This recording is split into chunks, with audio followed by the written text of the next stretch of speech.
It's time for a little animal fun with the Kansas City Zoo. We have Assistant Director Geoff Hall here, and he brought in Lucy.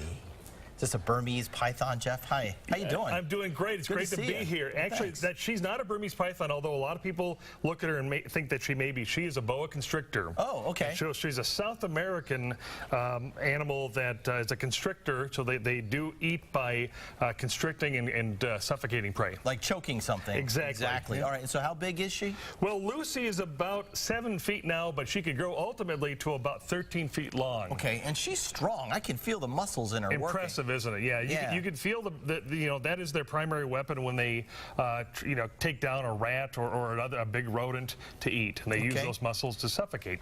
And you said that there's some myths about snakes, but you're here to dispel some of those Absolutely. myths, huh? I think snakes are some of the most wonderful animals on the planet. Now, the fact that they don't have 4 legs makes a lot of people nervous because they're very unlike us, but they're a super specialized animal that have a whole bunch of really neat adaptations for survival.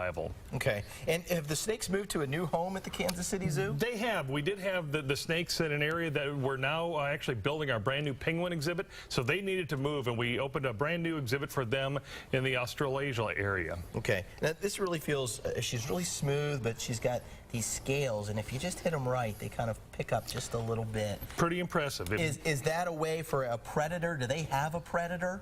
Absolutely. That snakes are eaten by a lot of different things, and so the scales are a protection, but also you can see that they do stretch, and snakes have to eat their prey whole, so they do have to have a body that is able to accommodate a large prey item. I've been accused of eating things whole. Wow, she is strong.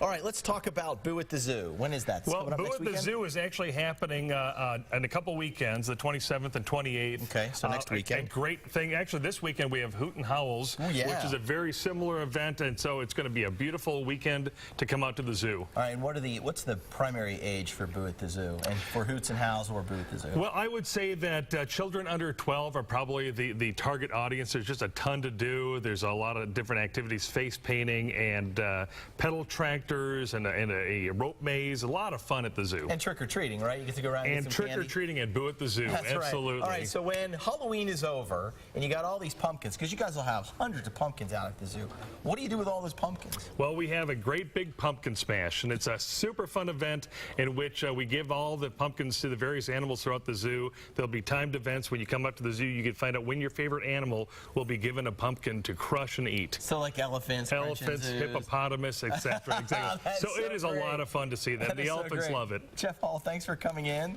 Thanks for bringing Lucy. It's beautiful. Boa constrictor, right? Boa constrictor. Boa constrictor. All right. Hey, if you want to save some, there it is, October 27th, 28th, 9:30 to 6 p.m. at the Kansas City Zoo. Zoo-mazing activities and entertainment for Boo at the Zoo.